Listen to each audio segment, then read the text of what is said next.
Hello friends, in this video lecture we'll discuss vascular diseases of kidney.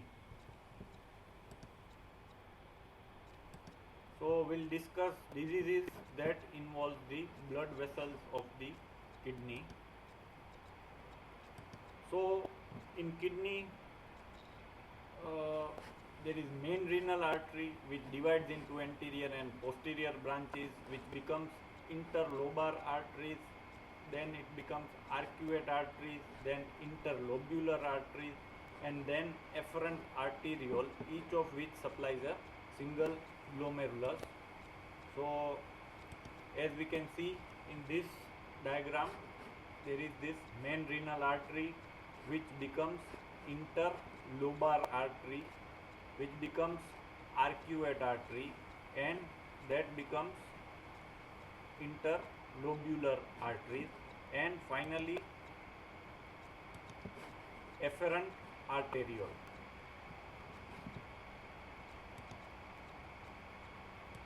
So nearly all diseases of kidney involve the renal blood vessels secondarily, and kidney, as it has role in maintenance of blood pressure, kidney disease can be both cause and consequence of increased blood pressure. So first disease that involves the blood vessels of the kidney we'll discuss is hypertension.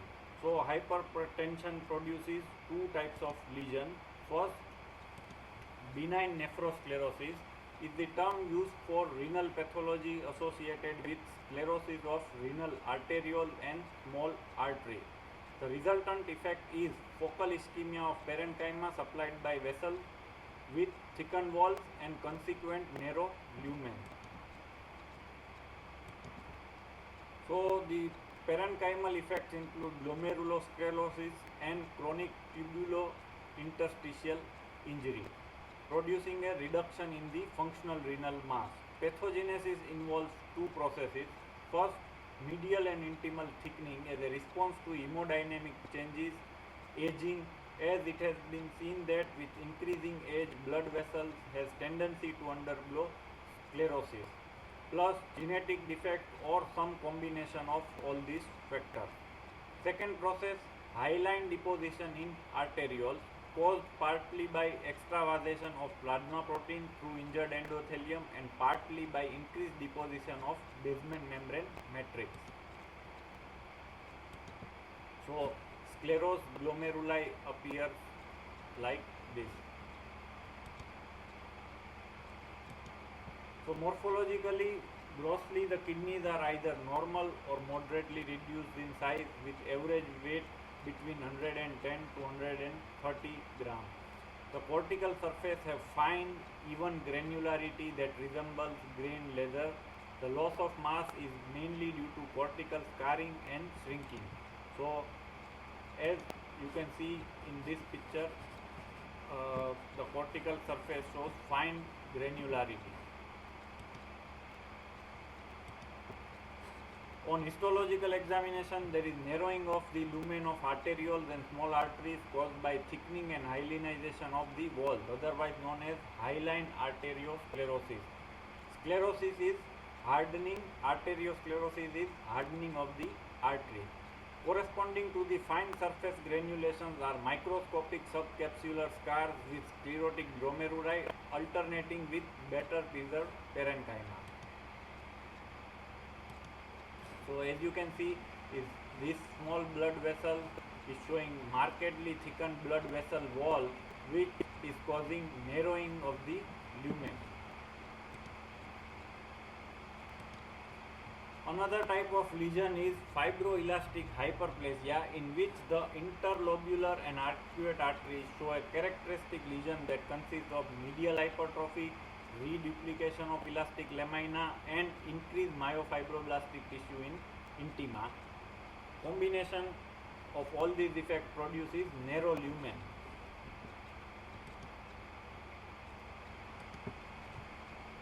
There is foci of tubular atrophy and interstitial fibrosis, and a variety of glomerular alteration that include collapse of glomerular basement membrane, deposition of collagen within Bowman space, periglomerular fibrosis and total sclerosis of the glomeruli.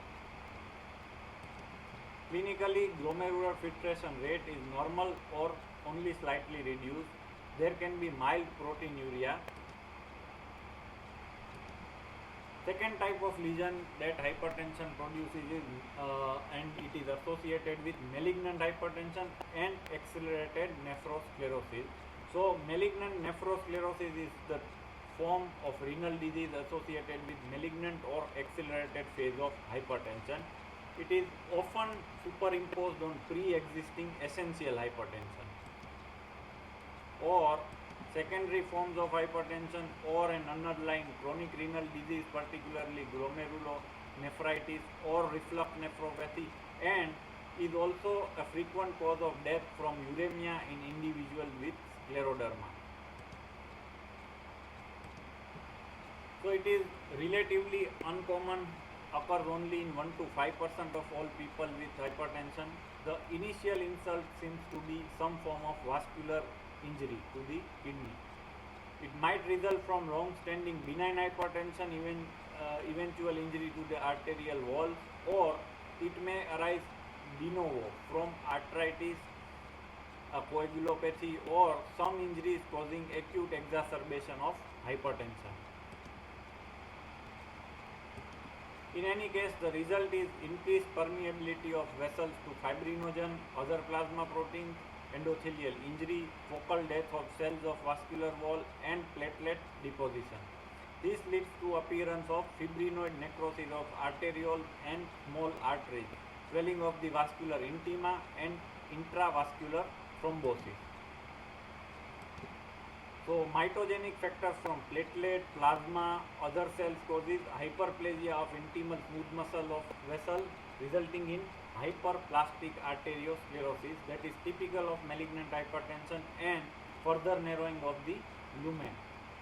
The consequences of markedly elevated blood pressure on blood vessels throughout the body are known as malignant arteriosclerosis, and the renal disorder is malignant nephrosclerosis. So as we can see here in this blood vessel, in the interlobular arteries and arterioles, intimal thickening caused by proliferation of smooth muscle cells, collagen, proteoglycan, and plasma protein produces these multiple layers in the blood vessel wall, known as onion skinning, also called hyperplastic arteriolitis, characteristically associated with malignant hypertension, and sometimes there can be superimposed intraluminal thrombosis.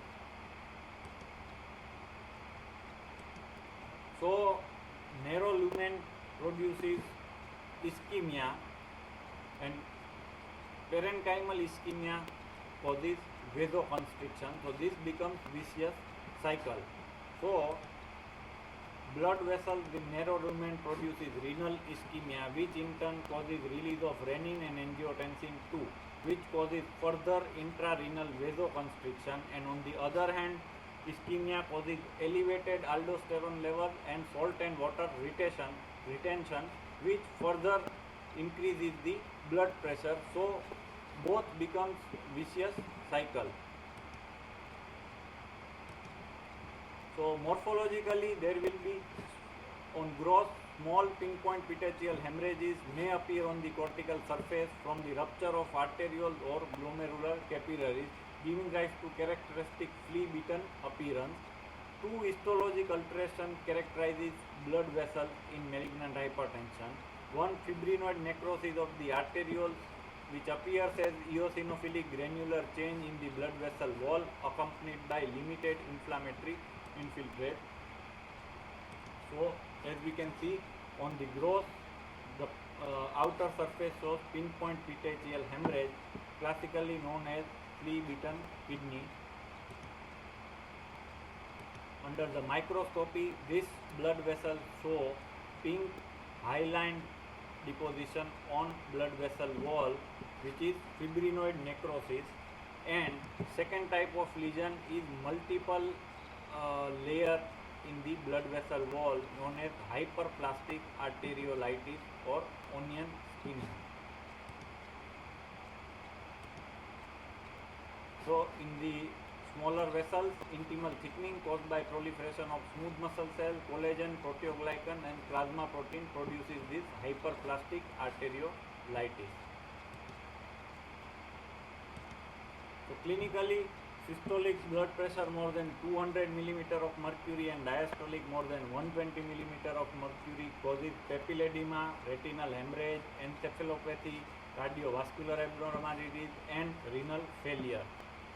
Increase intracranial pressure and include headache, nausea, vomiting and visual impairment, particularly scotoma. Hypertensive crises are sometimes encountered, which is characterized by episodes of loss of consciousness or even convulsion. At the onset of rapidly mounting blood pressure, there is marked proteinuria and microscopic or sometimes macroscopic hematuria, but no significant alteration in renal function. Second disease that involves renal blood vessel is renal artery stenosis. Unilateral renal artery stenosis is responsible for 2 to 5% cases of hypertension and it is curable with surgical treatment. So morphologically, most common cause of renal artery stenosis is occlusion by atheromatous plaque in 70% of the cases, where superimposed thrombosis often occurs. Second type includes heterogeneous group of lesions known as fibromuscular dysplasia of the renal artery intima, media and adventitia, where medial type being the most common. So as we can see in this picture, fibromuscular dysplasia of renal artery medial type. The media shows marked fibrous thickening of the wall and lumen is stenotic. The stain is Verhoef stain which stains elastic tissue. The ischemic kidney is usually reduced in size and ischemic atrophy with crowded glomeruli, atrophic tubules, interstitial fibrosis and focal inflammatory infiltrate, and sometimes the atherosclerosis is also seen.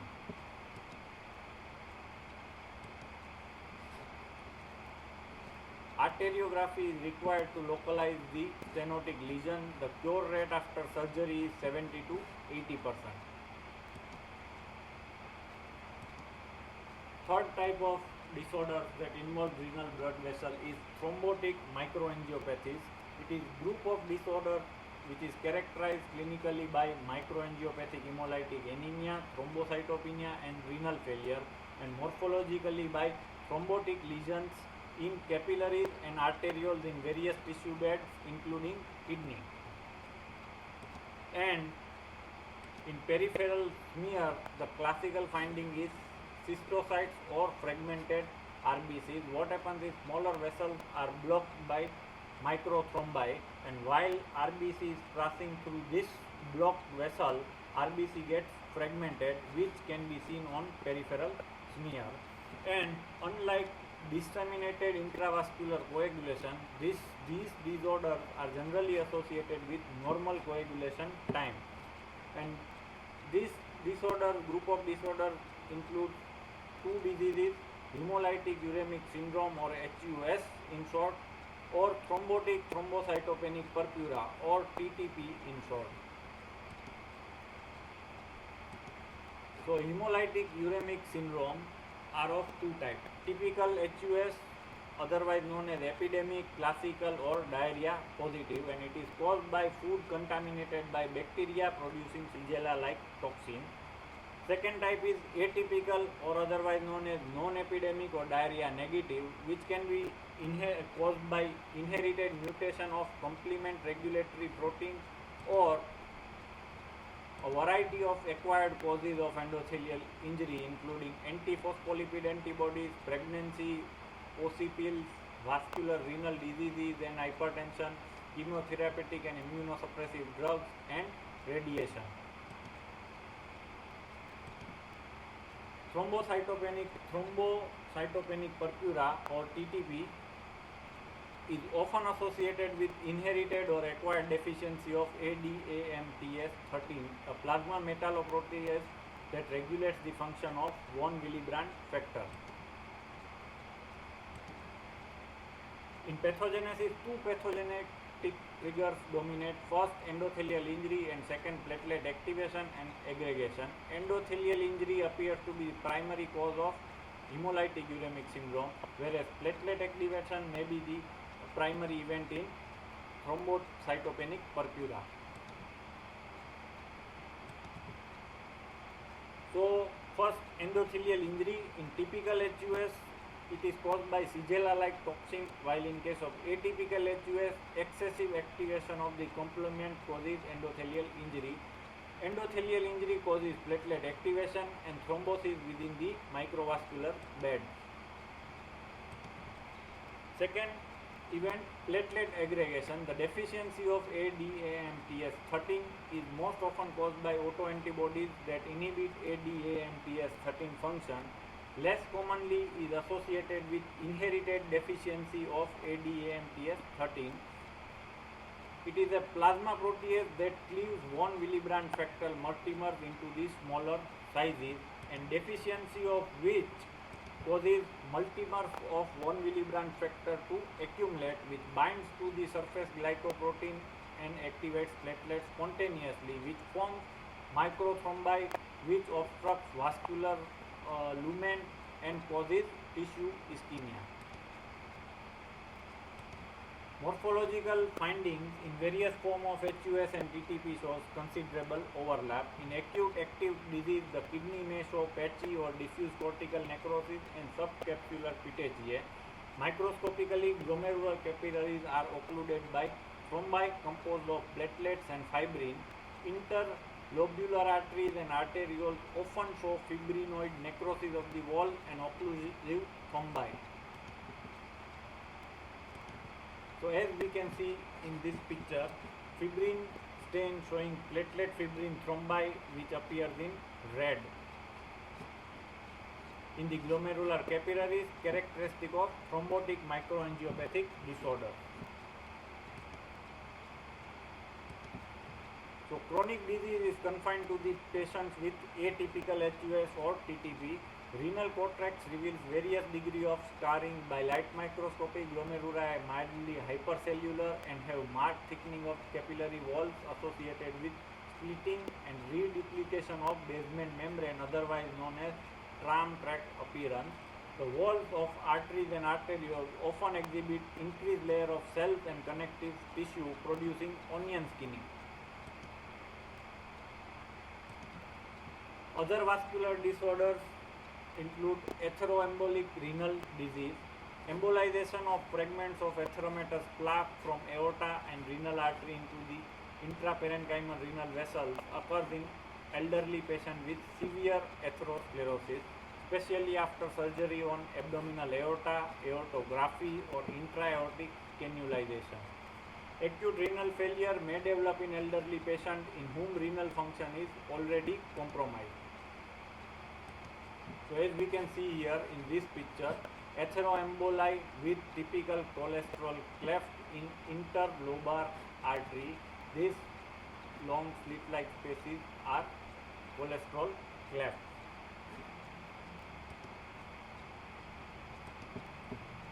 Another disease, that is sickle cell disease nephropathy, which produces hematuria. In 30% of the cases, proteinuria, diminished concentrating ability, otherwise known as hyposthenuria, and patchy papillary necrosis. Another lesion disease is diffuse cortical necrosis, occurs most frequently after an obstetric emergency such as abruptio placenta, septic shock or extensive surgery. Glomerular and arteriolar microthrombi are found in most of the cases. Morphologically, massive ischemic necrosis are sharply limited to the cortex. Massive acute cortical necrosis is of grave significance since it gives rise to sudden anuria terminating rapidly into uremic death. So as we can see in this gross specimen, the diffuse cortical necrosis, the pale ischemic necrotic areas are confined to the cortex.